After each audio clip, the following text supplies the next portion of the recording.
Alif dan ya munsi. Yang sekarang ditanya bahasa apa yang dipakai? Ya bahasa Indonesia. Kalau Anda tidak melihat, tidak mengerti bahasa ini sebagai bahasa Indonesia, Anda seorang nihilis.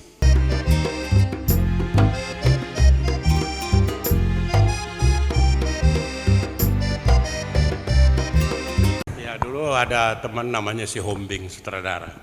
Dia tembak langsung dia dari Batak sana gitu. Turun dia setelah dia naik bus dari Tanjung Priok mau ke Jatinegara, itu kan setiap perapatan itu nama orang mulai dari Patris Lumumba, terus Sutomo, terus Budi Utomo, terus Diponegoro, terus Slamet Riyadi. Jadi keneknya itu bilang, Patris pinggir, berhenti. Sutomo pinggir, berhenti. Terus sampai di Slamet Riyadi pinggir. Dia bilang, wah enak sekali orang Jakarta hanya menyebut nama, berhentilah bus, katanya. Setelah itu dia bilang, si Hombeng pinggir, katanya, nggak berhenti itu busnya.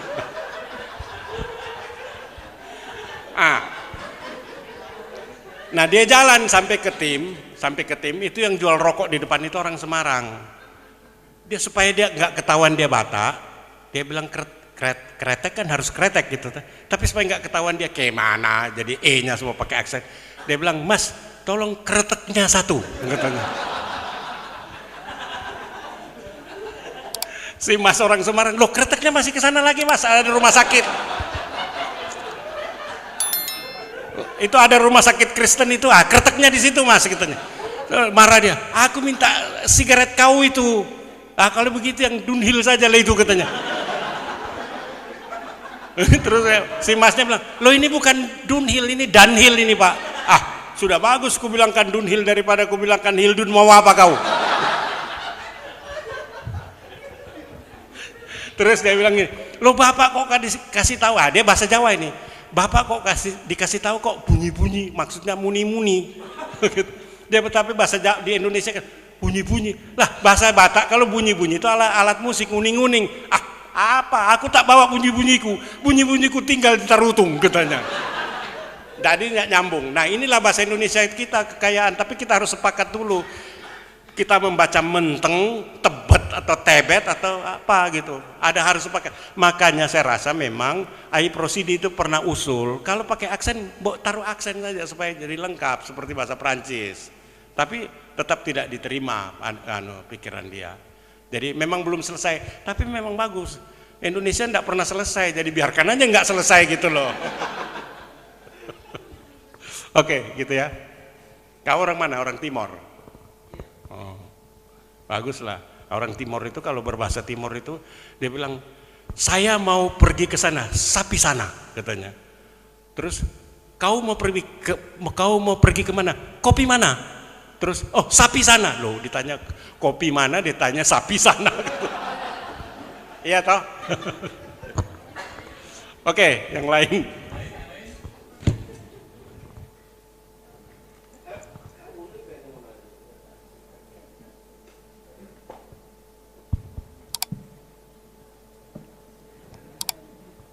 Ada? Ya, yang belakang. Saya Ikal dari Pasar Minggu. Pertanyaan singkat banget, sebenarnya remisi lado itu dari bahasa mana? Udah. Oh itu dari Do Re Mi Fa Sol lagu Beatles itu. Saya pertama bisa lagu Beatles itu yang pakai Re Mi Si Lado. Re Mi Si Lado, I'll give her all my love, gitu lah. Cuma harusnya ada fa di situ. Kata fa itu enggak bagus kalau bahasa Cina itu mati. Jadi mati itu, jadi saya hilang fa-nya. Harusnya kan bunyi Re Mi Fa Si La Do, I'll give her all my love gitu. Fa-nya saya matiin, saya hilangin, tidak bagus sebab fa itu mati. Kalau bahasa Cina itu fa mati itu tse gitu ya. Jadi ular juga tse, 44 juga tse, batu juga tse. Jadi tse 44 ekor kuda ekor ular di atas batu mati semuanya.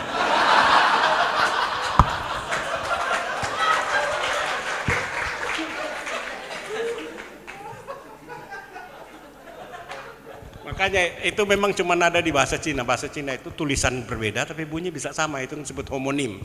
Di Jawa juga ada kayak gitu. Di Jawa itu makanya di orang Jawa itu juga terkenal dualistis sekali. Sa, ri, ro, so, tunggal. Itu bisa sari, roso, tunggal, tapi bisa juga sari, rosa, tunggal gitu. Seperti itu. Jadi sama bunyi. Misalnya sesok bakal Cino digantung. Itu artinya jangan kira orang Cina yang digantung, itu maksudnya kain-kainnya di tokonya itu akan digelar gitu loh. Sama juga seperti bahasa Indonesia, menulis maukah kau pergi ke kebun binatang. Itu harus kita ngerti cara bacanya juga kemana. Jangan kita baca maukah kau pergi ke kebun binatang, kita nggak akan baca maukah kau pergi ke kebun binatang. Nah beda itu artinya gitu. Sama itu. Oke. Monggo. Pendek saja Om Remi. Apakah ada kemungkinan kita menggunakan strategi bahasa Melayu yang menulis counter dengan tulisan counter? Mengapa kita nggak mengikuti pola itu? Di dalam bahasa Malaysia atau bahasa Melayu, kalau counter kan ditulis counter sesuai dengan apa yang dilafalkan. Bagaimana apakah ada kemungkinan kita mengarah ke sana? Terima kasih. Kita menyerap bahasa asing itu dari Belanda lebih banyak. Jadi kalau seperti mereka karena dia dari bahasa Inggris, jadi dia sesuaikan dengan bahasa Inggris. Kita enggak, kita dari bahasa Belanda semuanya. Misalnya kakhuis, terus achteruit.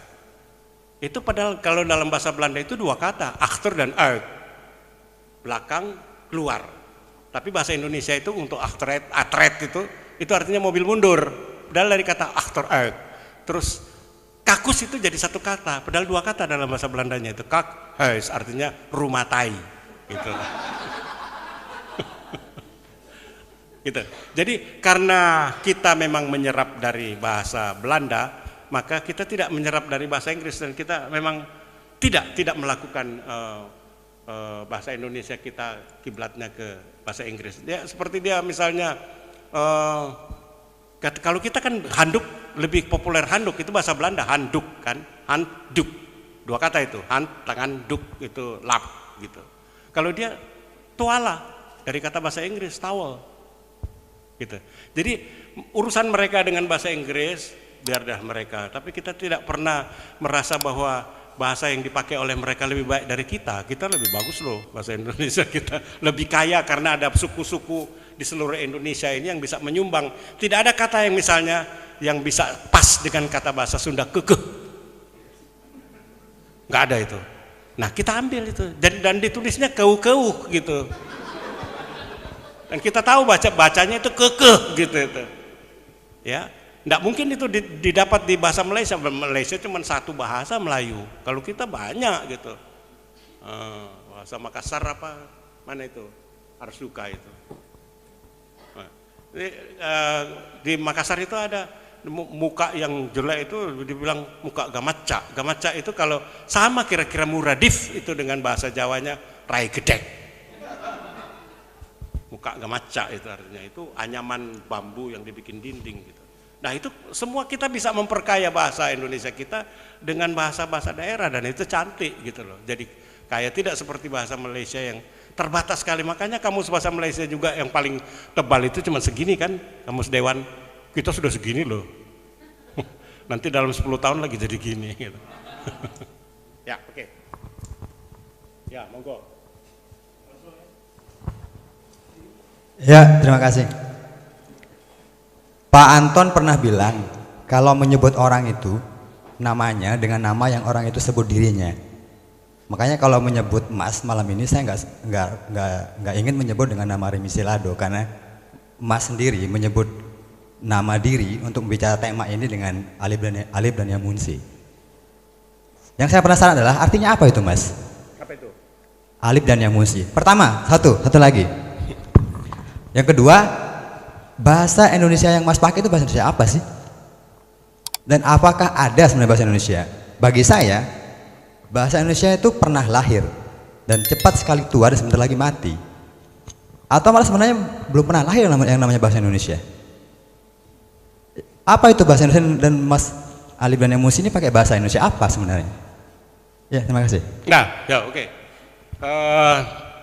Alif dan ya. Itu alif itu huruf pertama Arab, ya itu huruf pertama huruf akhir Arab. Alif dan ya gitu bacanya harusnya. Munshi ketika saya pakai pertama di Kompas, Munshi, terus editornya itu si Salomo dipakai semuanya, jadi semua yang menulis rubrik itu jadi Munshi. Saya bilang enggak sama. Munshi itu harus bisa menulis karya sastra. Dalam hal ini Purwodarminto pun menulis karya sastra. Ada karya sastranya. Yang tidak menulis karya sastra tidak bisa dibilang munshi. Dia sarjana bahasa. Kalau munshi itu ahli bahasa. Beda.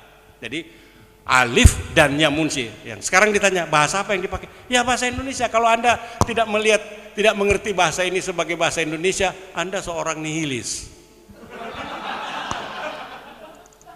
Bahasa Indonesia kita itu berkembang. Tadi saya sudah bilang ada bahasa yang tertib, bahasa resmi dipakai oleh presiden. Tapi kalau kita bercakap-cakap begini, itu bahasa sosiologistik. Tidak mungkin ya, jangan nanti datang ke pasar Klender, berapa gerangan harga cabai? Enggak toh. Ya kita tanya dengan bahasa, berapa sih? Nah, itu. Mau suruh berhenti bus, pinggir. Kenapa pinggir? Atau hop, apa itu hop? Tahu sendiri dia. Enggak ada itu di kamus itu seperti itu. Tapi ada di dalam pemakaian sehari-hari, gitu loh. Dan itu kamus memang belum lengkap. Nanti kalian lah nanti kalau memang kuliah di bahasa terus bekerja di pusat pembinasaan bahasa itu, taruh kata hop itu atau pinggir gitu itu. Atau ngeh. Saya pakai ngeh itu dalam karya prosa saya. Sebab nggak ada kata itu. Amburadul bahasa Sunda pakai. Itu bahasa Indonesia. Bahasa Indonesia kita sedang berkembang. Sekarang memang masih segini ya, tapi coba Anda lihat kamus Webster sudah sebegini tuh. Jadi satu entry bisa diterangkan sampai 22 arti. Harus begitu. Jadi nggak ada kata yang salah dalam bahasa Indonesia sebetulnya. Harus diterangkan sebab berkembang secara sosiologistik dalam sejarah. Saat berkembang. Nggak perlu kita sekarang misalnya kalau saya bilang mengkritisi salah gitu, saya satu-satunya yang bilang salah, sakit jiwa saya, padahal itu memang salah sebab diserap dari bahasa Belanda. Kritisi artinya kritikus jamak, sama seperti politisi, apalagi musisi. Tapi di Indonesia belakangan ini itu jadi tunggal. Kalau saya menyalahkan, salah, enggak boleh musisi, harus musikus. Satu-satunya yang menyalahkan berarti kalau 10 membenarkan saya salah, saya yang goblok sendiri, saya sakit jiwa sendiri. Gitu.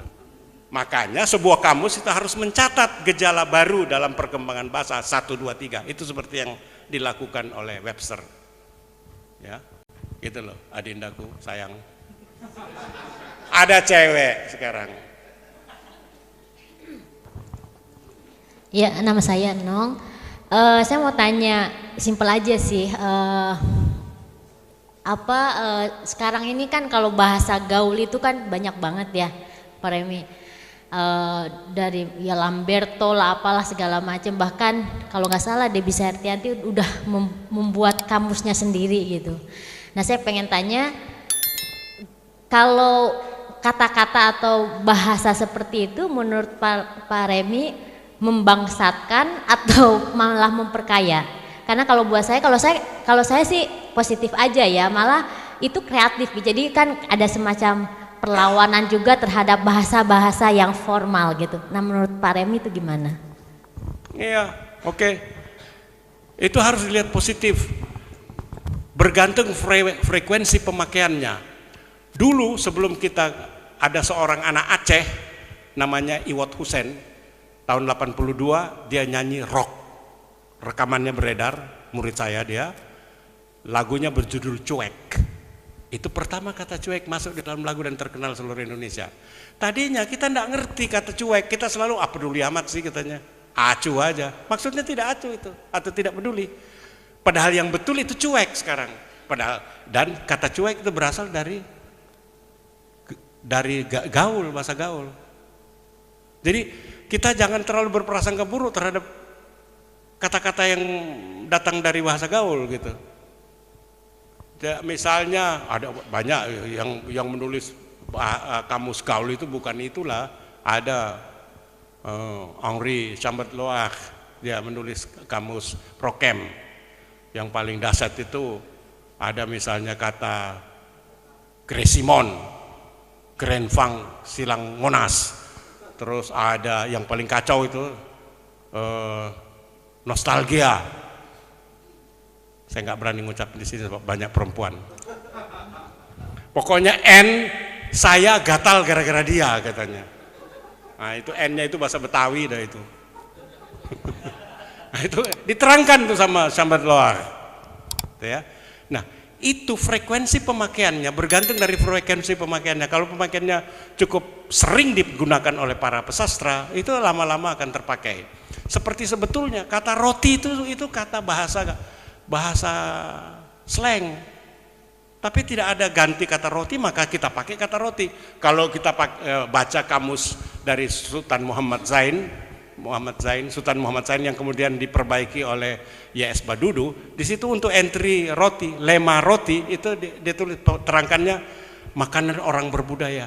Loh, padahal itu kata itu berasal dari tukang brood di Jakarta. Itu dari bahasa Belanda brood, si tukang roti orang Betawi brood gitu. Jadi roti gitu itu. Sama juga di Bandung itu ada kue namanya odading. Ya tahu ya. Nah itu bahasa Belanda juga. Jadi itu anak Belanda itu sudah makan kemarin, terus dia minta sama maknya si tukang itu, anak yang jual odading itu lewat lagi dibungkus daun pisang di atasnya. Terus dia nggak tahu juga bunyinya apa gitu. Terus anak itu nangis, dia minta, "Ma, ik vrag dat," katanya. Aku minta itu. No, nangis. Terus si maminya datang panggil si tukang odading, "Jang, kesini," katanya. Nah, setelah dia nangis, dilihat buka gini, dilihat, "Oh, barang ini toh maksudmu," bahasa Belanda. "Oh, dat ding." Si Ujang itu bilang, "Oh iya teh ngaranna odading, cek Belanda teh."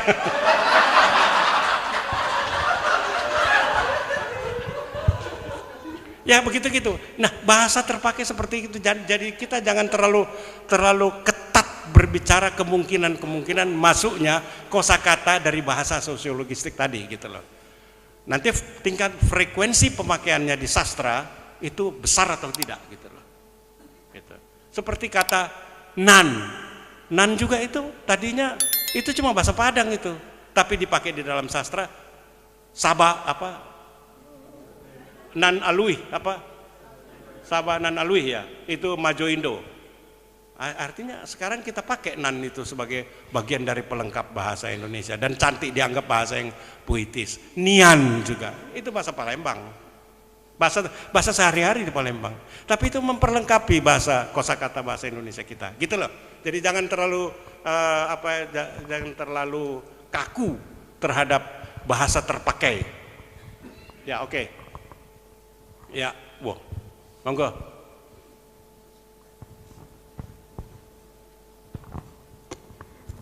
Selamat malam Pak Remi, saya Sonia dari Mercu Buana. Yang tadi sempat katakan oleh Pak Remi bahwa perkembangan bahasa ini semakin kesini semakin berkembang. Bahkan sampai sekarang ini saking berkembangnya muncullah kamus Vikinisme, begitu. Kemudian bagaimana ketika misalnya ada sebuah bahasa yang dibuat oleh Vicky atau mungkin oleh yang penganut Vicky lah, kemudian mungkin bisa dikatakan sebuah bahasa, kemudian dimasukkan ke dalam sebuah kamus, begitu Pak. Jadi syarat menjadi sebuah bahasa yang bisa dimasukkan ke dalam kamus itu seperti apa? Terima kasih. Oh, kalau yang kayak Vicky itu, kalau kita mau pakai itu terus kita masukkan, kita catat barangkali, tapi kita catat dengan tanda bahwa ini digunakan oleh orang sakit jiwa gitu.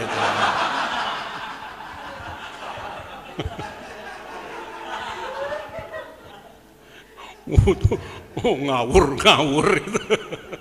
Oke itu ya. Nah, yang sederhana aja, misalnya kata-kata seperti jaim, terus ya cius, enggak masalah, kita bisa pakai itu, sebab itu barangkali lebih hidup begitu itulah. Terus jomblo gitu tuh kayak gitu. Boleh dipakai itu, tidak ada masalah. Bergantung juga dari sastra yang memanfaatkan kata-kata itu. Itu dalam tempo sesingkat-singkatnya, 10 tahun itu sudah jadi bahasa baku. Asal dicatat di dalam kamus. Setelah juga tentu dipakai oleh para pesastra. Oke, ya monggo yang 2 di belakang. Terima kasih, selamat malam.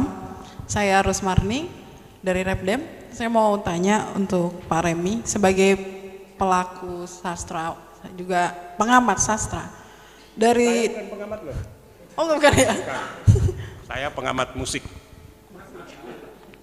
Terima kasih. Oke. Dan sebagai orang 3 zaman menurut saya, dari Pak Karno, terus Orde Baru, Pak Harto, dan sampai sekarang, dari 3 masa ini, di mana yang mana paling merasa merdeka sebagai para sastrawan, merdeka untuk menulis, berpikir, dan menuangkan semua hal tentang hal yang berkaitan dengan bahasa. Terima kasih. Saya rasa sekarang lebih baik tentu, walaupun tidak dengan itu berarti bahwa lebih bermutu, gitu ya. Sebab kalau kita lihat misalnya presiden yang sekarang ini juga menyair, tapi kalau membaca puisinya presiden sekarang harus pakai kacamata taman kanak-kanak. Gitu. Ada judulnya Kangen katanya. Dikau kekasihku, aku kangen padamu. Opo tuh kuwi? Dan dia mencipta lagu. Saya nulis tuh sebab saya diminta untuk menulis waktu itu. Ada 2 lagunya itu plagiat. Lagunya yang dinyanyikan oleh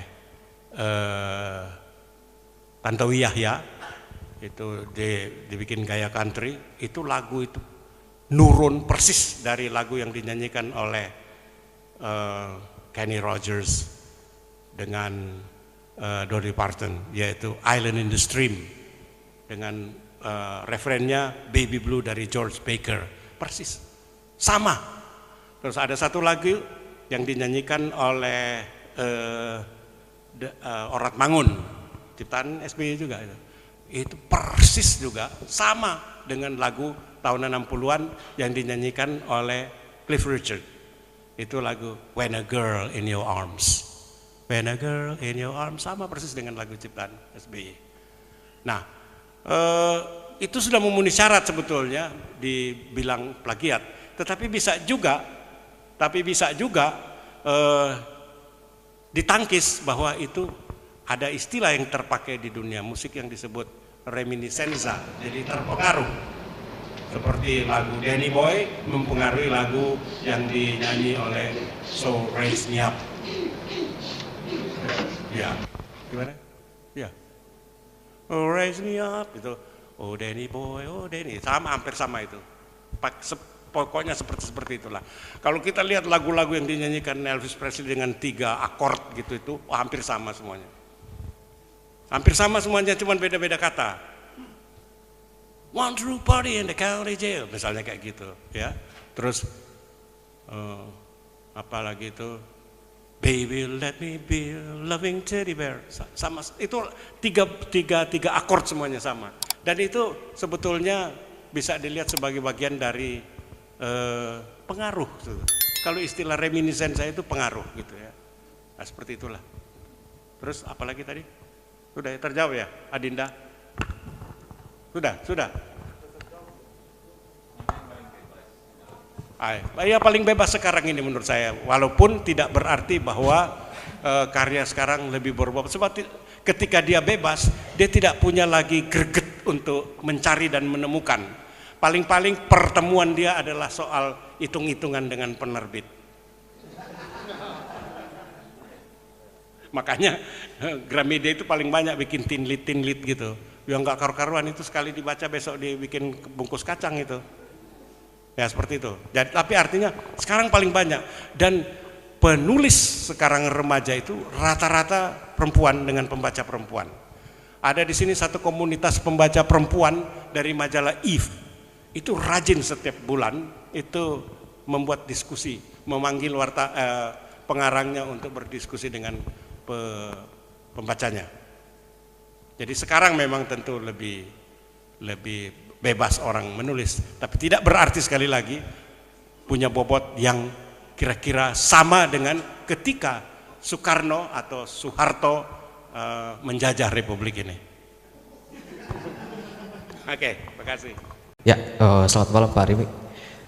Pertanyaan saya adalah saat ini marak sekali penggunaan kata di mana oleh media massa dan para tokoh publik, bukan sebagai menggunakan kata di mana sebagai kata hubung atau konjungsi, namun bukan sebagai kata tanya, misalnya di manakah rumah kamu, tanda tanya.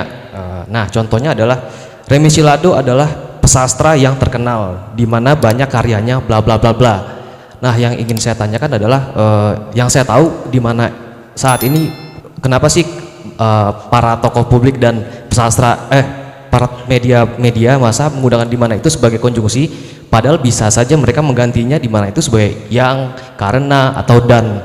Jadi Remi Silado adalah pesastra yang terkenal karena banyak karyanya bla bla bla, atau dan banyak karyanya bla bla bla. Bagaimana Bapak menanggapi hal ini? Terima kasih. Yang kayak begitu sebetulnya tidak biasa, itu mungkin terpengaruh dari cara berbahasa Inggris, where, when, ya. Itu which juga seperti itu. Sebetulnya kita yang lebih celaka lagi ketika kita terpengaruh oleh kalimat bahasa Inggris itu ketika kita berbicara saya pikir. Apa kita betul-betul pernah berpikir? Kita itu biasanya saya rasa, itu yang benar. Sebab kita lebih banyak rasa daripada berpikir. Coba bayangkan saja, kita tidak pernah betul-betul pakai alat berpikir otak gitu tuh ya. Jadi makanya selalu kalian bilang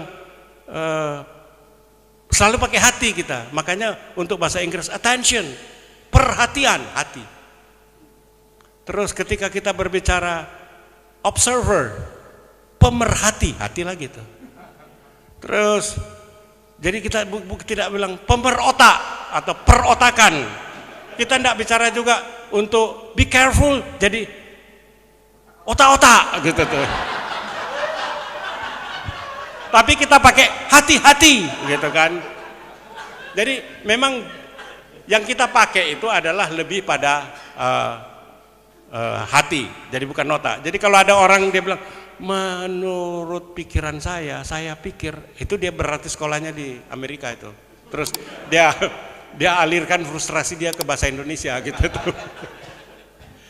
Sudah bagus-bagus bahasa, saya rasa itu paling hebat kok kalau rasa itu. Ya, kata which, di mana, itu semua pengaruh dari bahasa Inggris. Dan sebetulnya tidak terlalu salah juga kalau mau dianggap tidak salah gitu.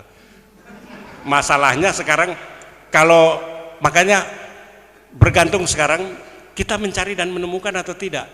Yang kita lihat bahasa Indonesia yang dicari dan ditemukan dengan bahasa yang plastis itu baru Kompas, baru Tempo. Dia menemukan itu. Jadi dia mencari terus dan menemukan itu bahasa Indonesia yang tidak sama dengan koran-koran lain. Ada orang dia bawa ke saya karangan dia. Saya berdiri di atas gunung yang tinggi itu dan saya melihat pemandangan yang hebat di bawah sehingga kata-kata saya habis untuk menerangkannya. Jangan jadi pengarang kalau habis kata-kata gitu. Harus katanya harus banyak, harus kaya gitu. Gitu loh ya. Jadi kita tidak ada masalah soal gaya bahasa seperti itu, tidak salah gitu. Makasih. Mana lagi? Ya, di belakang sana. Selamat malam, nama saya David Krishna Alka. Yang ingin saya tanyakan sederhana saja Bang, selain sinetron yang harus dihancurkan, mungkin bahasa politisi bagaimana Bang Remi melihatnya? Bahasa politisi di media sering terlihat, misalnya Sultan Batu Gana itu ya masuk barang tuh, nggak tahu apa yang dimasuk barang itu ya. Dan ada mungkin juga Ruhut atau yang lain mungkin. Termasuk mungkin saya tanyakan belusukan. Belusukan itu gimana menurut Bang Remi? Makasih. Bagus itu kata belusuan itu bahasa Jawa itu. Nggak ada bahasa yang pas seperti itu loh. Belusuan itu kan urusannya si Jokowi. Tapi jangan kau sebut Batu Gana, saya juga agak anu itu. Imajinasi saya terganggu kalau lihat itu.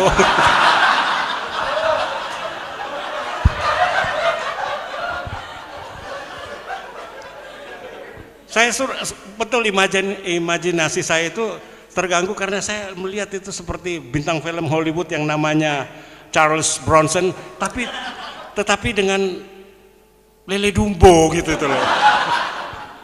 Jadi maaf itu, jangan sebut itu, kasihan nanti dia. Cuman sedihnya dia nggak pernah merasa dikasihani gitu ya, dia merasa setel yakin aja. Ada dua itu orang yang suka di televisi itu yang seperti itu, menjilat-jilat itu, mengerikan. Nah kalau bertanya soal itu, bahasa menjilat-jilat itu sekarang memang lagi musimnya. Saya lihat bahwa musim menjilat sekarang ini udah lebih dahsyat daripada zaman Pak Harto dulu. Kalau Pak Harto dulu itu cuman paling ABS aja gitu tuh. Ya toh. Jadi ada cerita itu di Timor waktu Harmoko cerita ini.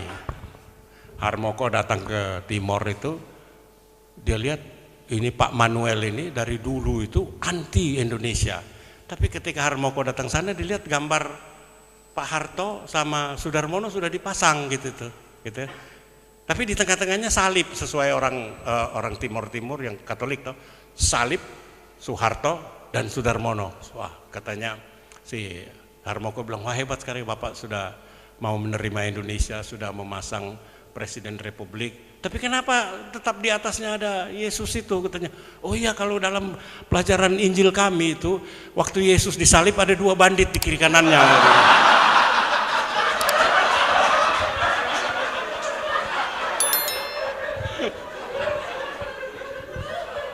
Oke, ada lagi? Ya ini. Terima kasih Pak. Saya Yopi, bertanya ke Pak Yapi, Pak Remi. Tadi Bapak bilang bahwa penyair itu yang salah satunya yang paling patut diteladani dalam hal berbahasa Indonesia. Tapi persoalannya kan yang baca puisi itu sedikit. Nah, lebih banyak yang mendengarkan lagu pop. Juga Bapak bilang dalam ceramah bahwa tahun 70-an kalau tidak salah tentang YY tadi, atau yang Bapak tulis dalam esai Kebebalan Sang Mengapa tentang lagu-lagu populer Indonesia. Nah pertanyaannya adalah seberapa besar sih lagu pop Indonesia berpengaruh terhadap penggunaan bahasa Indonesia? Karena lagu pop itu kan yang paling sering didengar, yang paling sering ditonton selain sinetron gitu Pak. Terima kasih. Yang celakanya terus anak-anak rata-rata itu yang mendengar lagu pop itu perempuan loh itu, dan memang lagu itu dijual untuk dibeli oleh perempuan. Itu sudah dimulai di Amerika sana. Jadi ketika Elvis dia nyanyi lagu-lagu cengengnya itu, terus perempuan yang mengharapkan, aduh kalau sejak saya yang dipeluk dicium oleh kau Elvis katanya gitu. Nah itu berpindah ke Indonesia, dibikinlah cerita laki-laki yang putus asa, patah hati gitu. Perempuan yang mendengarkan itu membayangkan bok saya gitu loh katanya. Itu konsep yang dipakai di Amerika, bahwa lagu-lagu dengan dengan lirik untuk mengayun perempuan itu dijadikan sebagai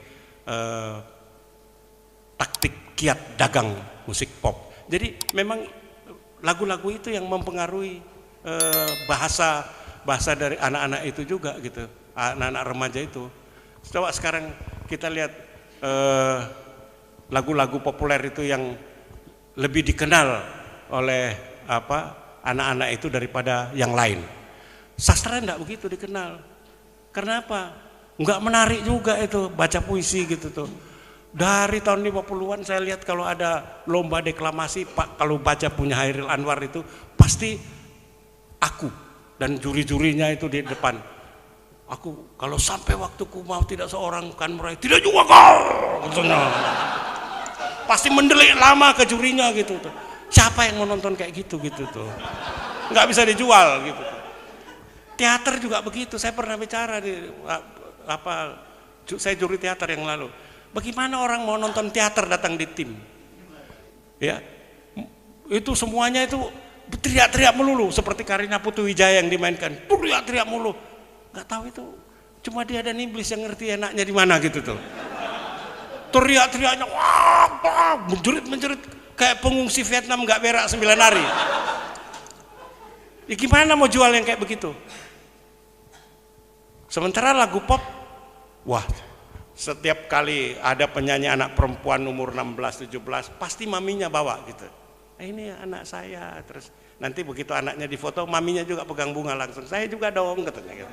Waktu saya masih wartawan begitu, lebih banyak ibunya yang ganjen daripada anaknya. Tapi memang seperti itu dunia pop itu, dunia yang menjual mimpi. Dan kebetulan kalau nasib baik menurut kata-kata produser di Harko sana, itu dia menjadi kaya. Seperti itu. Jadi memang dunia pop seperti itu, dunia yang mempengaruhi. Nah, cilakanya kalau dia sudah tua masih juga pop begitu, kita harus anggap sakit jiwa.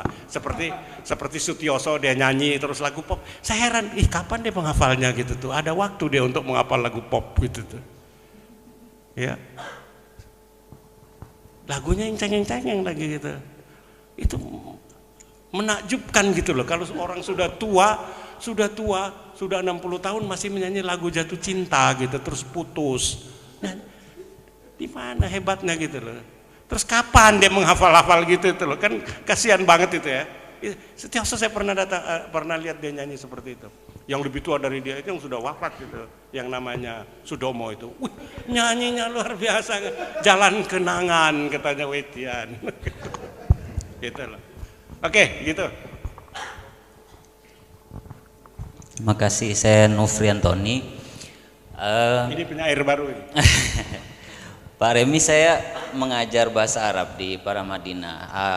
Kebetulan periode ini, yang semester ini saya agak kewalahan karena banyak mahasiswanya yang belum pernah belajar bahasa Arab di pesantren. Akhirnya saya mengubah kurikulum.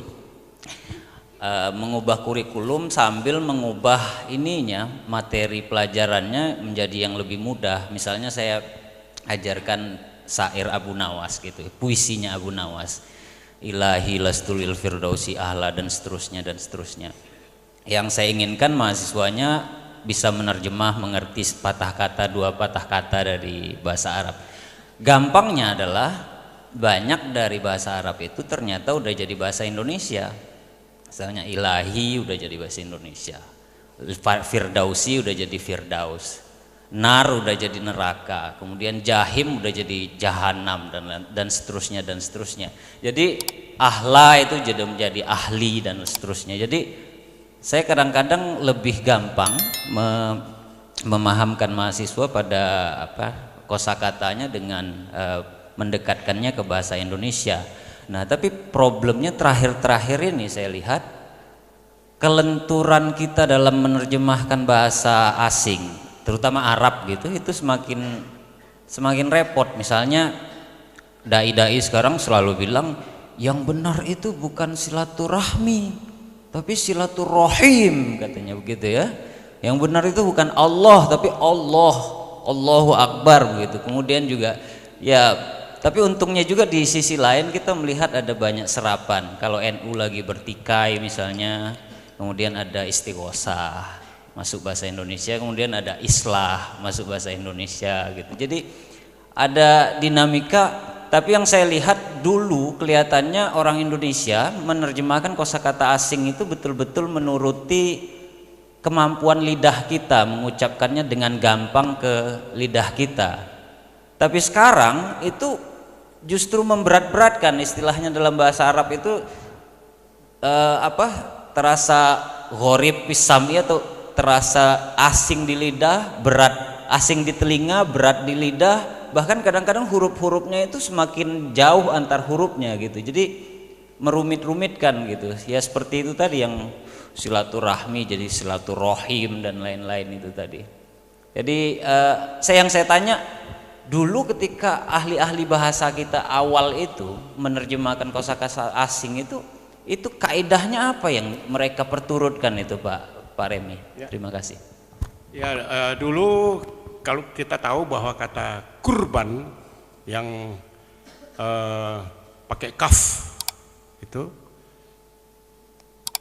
itu aslinya, tapi kemudian ketika ditulis pakai kaf dari kof jadi kaf, jadi dari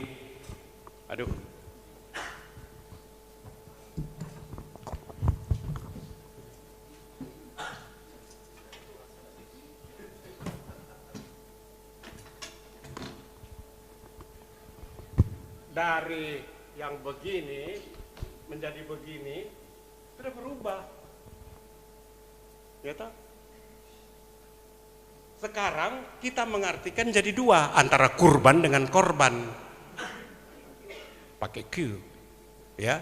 Nah, ini juga sekarang ada beda kalau dalam bahasa Indonesia antara ini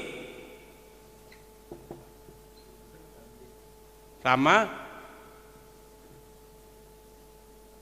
beda kan? Beda, dalam bahasa Arab juga beda kok ini.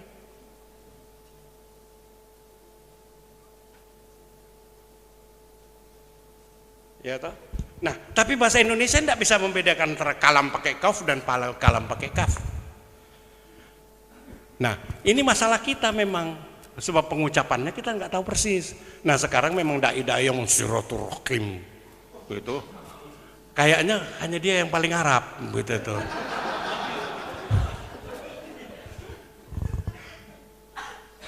Tapi terus ada kemarin ahli dari UI, dia bilang sebetulnya bahasa Cina mempengaruhi Arab juga katanya. Benar nggak itu? Kau sebagai guru bahasa Arab. Jadi misalnya kalau orang Cina itu hayya gitu tuh. Tapi itu membuat mempengaruhi orang Arab, hayya la balah gitu.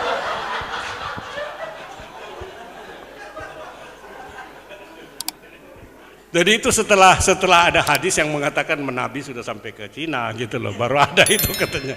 Apa benar gitu. Tapi ini masalahnya seperti ini ya, memang bahasa Arab banyak rancunya oleh karena huruf yang ini misalnya,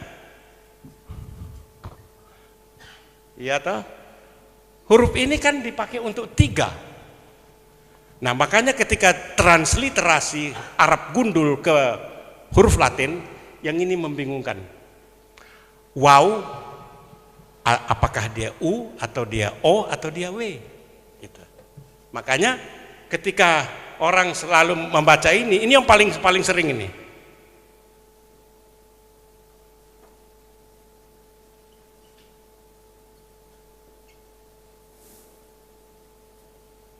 Ini yang paling sering. Serwa dibaca seru.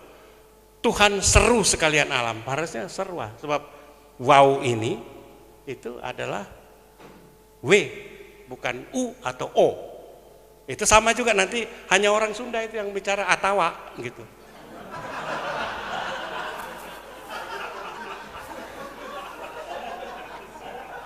Ini kan atawa ini, cuma orang Sunda yang betul. Orang Indonesia itu keliru dibacanya atau karena harfiahnya alif ta alif waw. Jadi dibaca atau, padahal yang betul itu atawa gitu tuh. Jadi ada orang Sunda nggak di sini? Paling benar sih amaneh teh.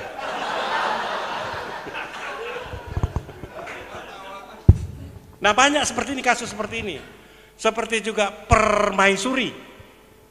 Itu ada bukunya yang diterbitkan sama Faiz tuh. Tulisan saya itu, permaisuri. Karena ini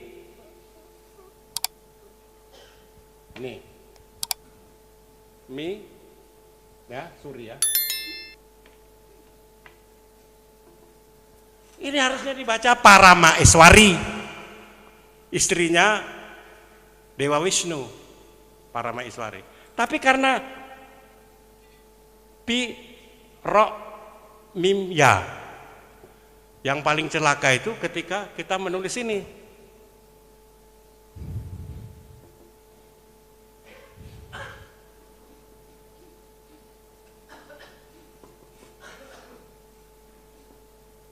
Nah, inilah mata keranjang. Karena kaf dengan ro jadi satu. Jadi kita baca mata keranjang. Padahal harusnya itu mata keranjang. Maksudnya kalau laki-laki lihat perempuan asosiasinya atas ranjang gitu. Nah, ini karena memang cara penulisan ini memang repot ya, bahasa Arab gitu itu. Memang banyak bahasa Arab yang sudah jadi bahasa Indonesia, tapi dalam penulisan Arab gundul beda dengan Arab. Misalnya nulis munafik. Kalau di Arab gundul yang jadi saksi itu di alif muna. Ya, kalau di Arab munafik.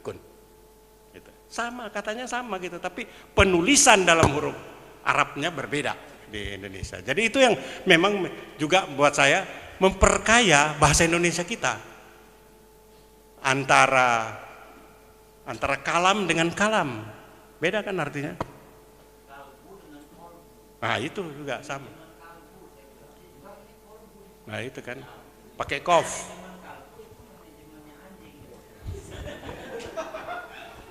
Nanti Agi marah itu.